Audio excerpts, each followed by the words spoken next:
This video is going to be a little bit more behind the scenes than usual. I have a show this week. I wanted to quickly walk you through what I do to get my gear ready for a show. As you may know, if you've been watching this channel, my sets are improvised, but they still require a lot of preparation and systems that make it possible to improvise in the moment. I kind of approach it like my instrument is the whole hardware rig. And like with a guitar or a piano or anything else, it needs to be tuned before a show. This process for me involves preparing and organizing sounds to be more efficiently used during an improvised live show. So let's jump over to the live rig and I will show you how I get all this set up in preparation for a gig. All right, so to quickly walk you through kind of how everything's routed, the Octatrack is being used as the performance mixer, and I'm using the performance template that was done by EasyBot, so I will link down in the description below. You can go check that out. It totally revolutionized the way I do my set. And the way this is set up is you've got a right side and a left side. You can see the orange and yellow cables here. Right side is the melodic side, left side is the rhythmic side. And the performance template and the effects that are here, a lot of them are set up to be used like that, to be used with rhythmic versus melodic elements. So on the melodic side, we have the quadranted swarm that is going out from that into the syntact, and then the syntact is running the left and right outs into the right side. So that's the melodic side. Then on the rhythmic side, we have the 1010 black box that's running into the D-tact, and then the left and right outputs from the D-tact are running into the Octatrack on the A and B inputs. The black box is controlled by the Novation Launch Control XL. So that gives me percussive elements and my vocal elements and loops. And then on this side, it gives me my melodic elements. Then the master out from the Octatrack goes out into the analog heat, and that just gets kind of like a final treatment. This is kind of set it and forget it during the show. So it gets saturation, some drive. It gets a high pass filter that's brought way down to about 20 hertz so that it gives a little resonant boost just before that. So it helps to boost the low end. And then a little bit of extra boost in the high to balance that out. Next, talking about how I organize. So when I perform live, there aren't any preset tracks and patterns and things that are, designed to go together. Basically, I've set this up so it's kind of like a painter's palette with a whole bunch of different things to choose from that I can pick and choose live in the moment while I'm playing. Getting started off on the percussive side, we'll start with the black box. This is only being used as kind of a clip trigger for certain samples, mostly vocal samples, and a couple of ambient or background atmospheric samples, just to be able to play those full length and time stretch. So this is set up as different presets, and each set of 16 clips or presets has 8 kind of synth ambient drone sounds and 8 vocal tracks. And then I have different groups of presets that I can go to, and each one of them is set up that way so I know where the things are that I may want to use at some time during a show. But for the most part, it will stay just on this page and be launched. So these are set up to launch and loop. So if I were to launch a vocal sample here and just turn it up. DK, sustain, release. So I can just trigger a sample like that and then have it continue to play. And I've got different vocal samples that I can layer over everything else that I'm playing. Then we go into where the actual drums and percussion are in the D-tact. So I set this up so I've got multiple different patterns, and in the D-tact, they're called patterns because traditionally you would set this up as sequences that you would use, and each sequence would be a different section of your song, and then you would transition from section to section throughout your song. Then you would transition from song to song, going from pattern to pattern. I don't have it set up that way. I'm using each pattern as basically a drum kit. So I have it set up so that, for example, on pattern 9, I have this drum kit set up. So track 1 is always a kick, but it's not always the same kick. So I have a kick. Then on pattern 2, I always have either a clap or a snare. but it's not always the same clap or snare. 3 and 4 are always some sort of a percussion element, but again, never the same between patterns.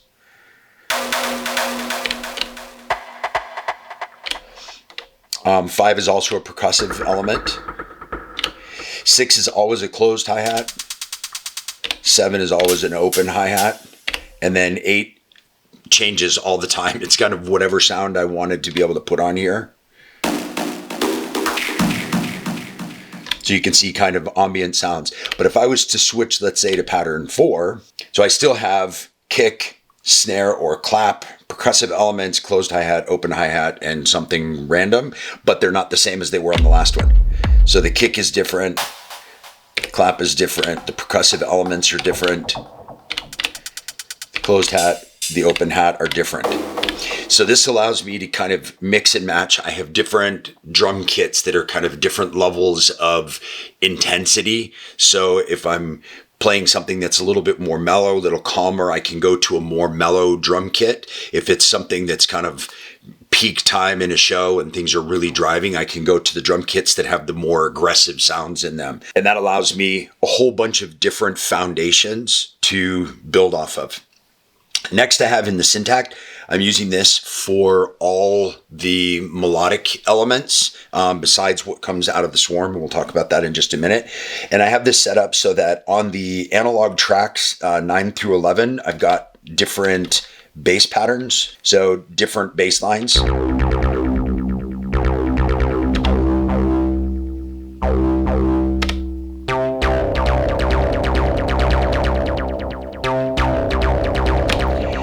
And again, those can be mixed and matched. Each one of the patterns, again, is kind of like, instead of a drum kit, it's kind of a sound kit, a sound palette. So different bass lines to choose from, and then different melodic lines on the digital tracks. So, and those can be everything from something that's kind of percussive sounding, that is a kind of a random hit that will happen through, or it can be something that's more of a melody, something that has more melodic tones.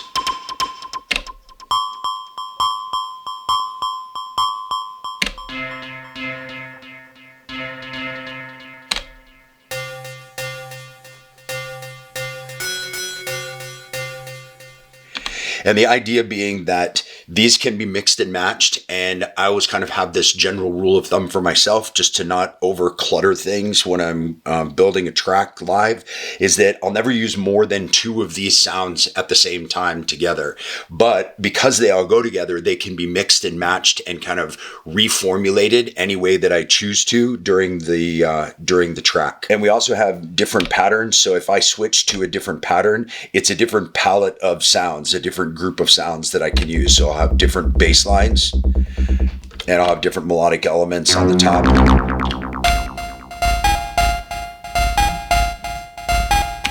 And again, those can all be mixed and matched to create whatever I want to create in that moment, whatever I think feels like the right thing in the moment. Then finally, we have the quadranted swarm. One of the things I love about this is that it has no presets, it has no storage of anything, and I'm not sequencing this from any of the other machines. I've got an 8-step sequencer, and I can change things up. I do have some different sound opportunities to be able to use. There's 8 different sound engines within this, and 2 different filters, and an LFO and things like that. So I've got a lot of ability to create and shape sounds within this while I'm playing live. The interesting thing too about the step sequencer that I use here is that it's tunable by these knobs on the step sequencer. So they're not set to a particular note. It's not, chromatic. So you're going from low to high. So I intentionally have set these all at different notes so that they are not chromatic. And so what that allows is for a whole bunch of different kind of happy accidents.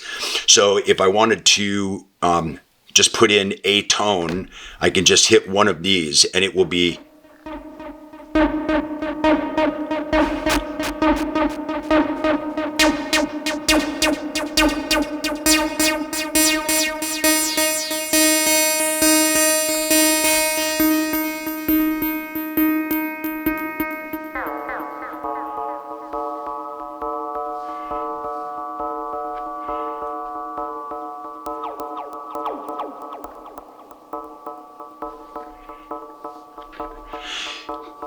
So as you can see, there's a lot of possibility to mix and match and shape, and that's from one tone.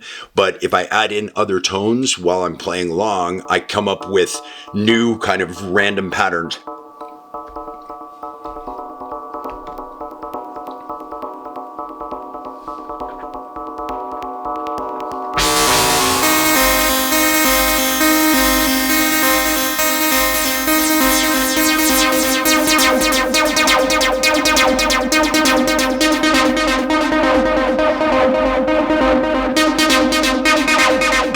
And then I can change those up while I'm playing to other random stuff.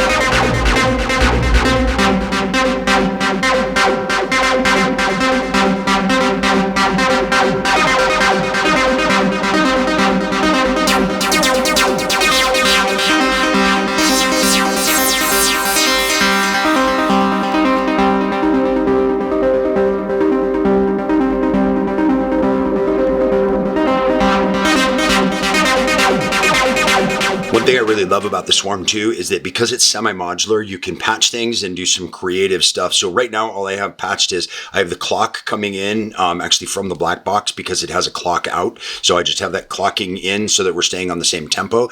But I have the LFO, which the speed of the LFO is adjustable here. I have that set up to trigger the attack on, or sorry, to trigger the envelope. So it's not just being triggered by notes. So what this allows me to do is things like build-ups. So if I'm playing this along and let's just say I've got a couple notes here. And I increase the LFO speed, it's going to trigger in addition to those.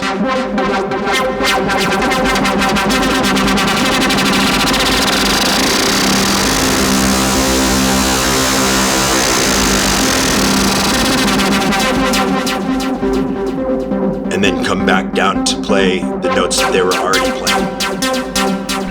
So it gives a lot of opportunity for improvisation. And again, that's coming through the Syntakt. So it's getting a delay and reverb from the Syntakt. It also has an internal spring reverb, which you can set as well. And then that goes into the melodic side of the Octatrack. Next, in the Octatrack, what gets preset here is all of these scenes, thanks to this brilliant template from EasyBot, have some really great effects on them. Lots of different opportunities to use for creating breakdowns or transitions or adding in new elements or taking out new elements by using effects to do all of that together. And because there are certain things that are set up based on whether it's coming from the rhythmic side or the melodic side, the effects can be used for different things. So for example, if we wanted to high pass everything and we had something going on here,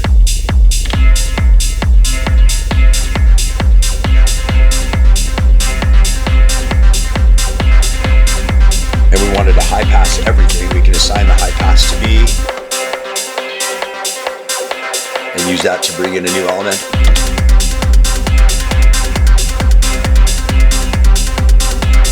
Or if you want, we could just, for example, low pass only the rhythmic side. So I like to use this for, if you take out the kick and you low pass that whole side, you lose the hi-hats as well, and you can bring in your clap.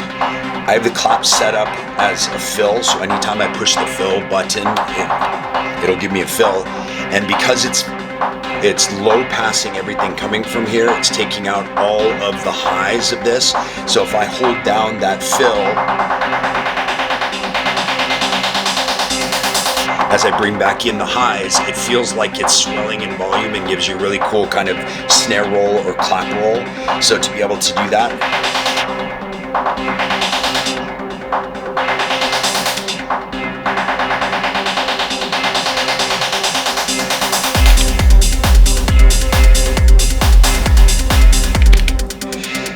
so you can see there's a lot of interesting opportunities for improvisation using this. And that's the whole idea, is to set this up so that there are a bunch of different options to choose from. And then in the moment, depending on what's going on, what I'm feeling, you know, the reactions from the crowd, what they're responding to, what they're not responding to, I can build tracks based on all of the different pieces and parts that I have.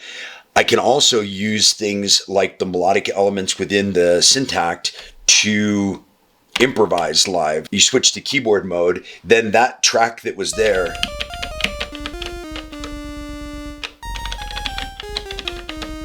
so those can be used to actually play things in live. So if we go to a different one,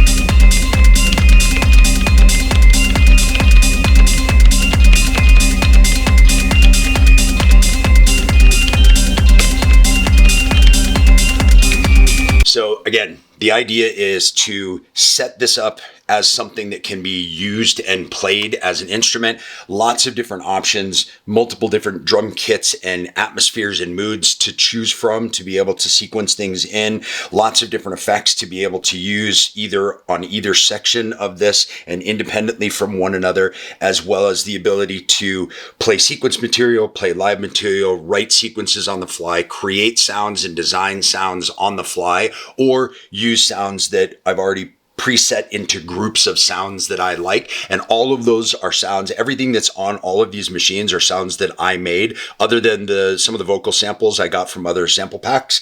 But all of the these drum samples were made on the analog rhythm in studio, treated the way that I wanted, and then reloaded into here so that I could use those samples. And all of the melodic elements in the syntax were all created from initialized patches. They aren't using any of the presets that were in there. So all of the sounds are unique, plus the combinations of all of the sounds being unique, and allows for the creation of something in the moment that's never been heard before and will never be heard again. Final piece of kind of genius about the Octatrack performance template that's set up here. It's set up to have some live loopers that can be used also for transitioning. So let's say we've got a kick going here and we've got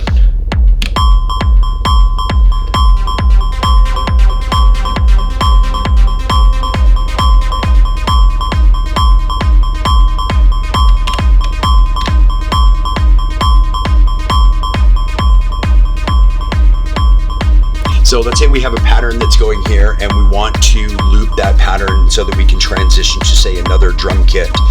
If we hold down track 7, which is the looper for the master, so it's looping every single thing that you hear, and hit yes, it arms the track, the recording track. Then if you go to the sample section here, you'll see that it'll start to record a new loop, and it records a perfect 4-bar loop. Scene 16 is then set up to go and start playing that loop. Now that it's recorded, now that loop is playing. So if I fade across, I'll fade from what's playing live to the recorded version. So now we're listening to only the recorded version. So if I turn these all the way down, all of these machines are totally at 0 volume. But we're playing the recorded version here.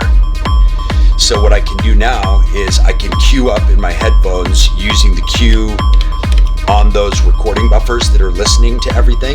I can cue up what I want to bring in next. So if I go to a new pattern, let's say I want to go to pattern 11. As soon as this gets to the end of its pattern, it switches over to 11. I switch to my new kick and I can have my other elements back up again here. And then when I fade across, everything will still be the same except for the kick that I brought in that's different. And that's at higher volume now.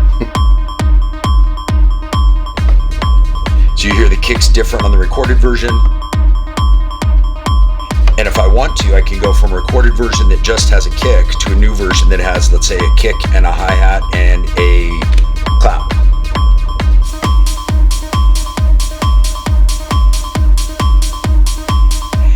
Now I still have that recorded version in the background until I do hit track 7 and yes again to arm it and record a new loop. So I can do other things now. I can bring in other elements if I want to. And if I ever want to go back to that same element, I can go back to that again until I record a new one. So now if I have this and I hit yes, arm the track again, you see it's recording a new loop now.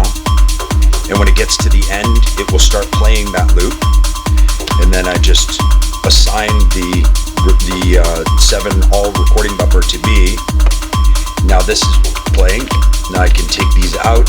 I can switch to pattern 4, or I can switch to pattern 1 because I was already on 4. And then once pattern 1 starts, then I can bring in, let's say, that kick and closed hi-hat and a percussive element. And then when I fade back across,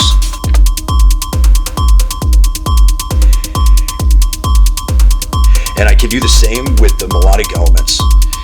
So if I'm doing this and I want to add in also a second melodic element and I want to change this up as well, I can cue this up in my headphones and then I can bring it across to